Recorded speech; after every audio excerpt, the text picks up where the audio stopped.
You're watching CTOM TV. Knowledge is power.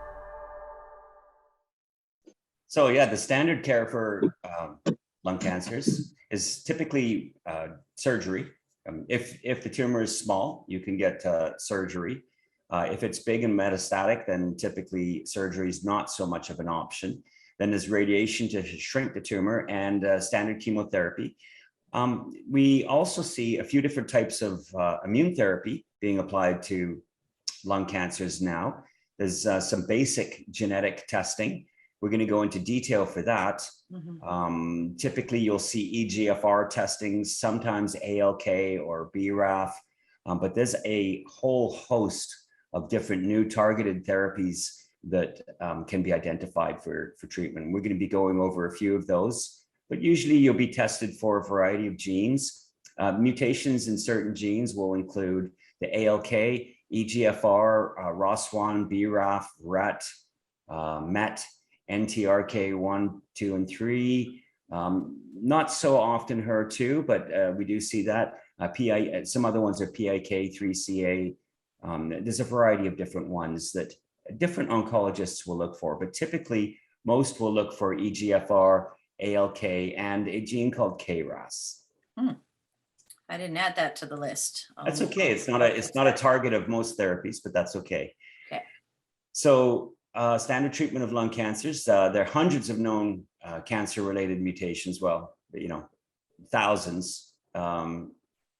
Yeah, 20,000 possible mutations that you should be tested for. I think that number is probably the very low end. There's many different mutations you could be tested for. I'm trying to be conservative here. It's very conservative, yes. Any of which could be critical mutations for driving your cancer. It's important to get tested for as many different genetic alterations as possible, whether they're mutations or other types. So if you've been tested for a short list of genes above and you weren't told you don't have any disease markers, I think it's really important. I think it's a great point Michelle has put here. Get a thorough tumor DNA sequencing test. Don't rely on a small panel of what we call spot mutations that are just common mutations. Get a proper full tumor DNA sequencing panel. We're going to discuss more about that in a bit. Yeah, I do make this point a few times throughout our chat today because I just really, just in case it hasn't sunk in, I just really want you to be taking this away fundamentally. You cannot have cancer without having mutations.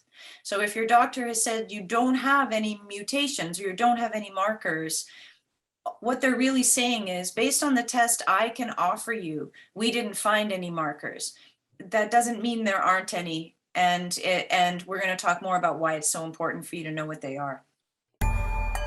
Thank you for watching CTOM TV.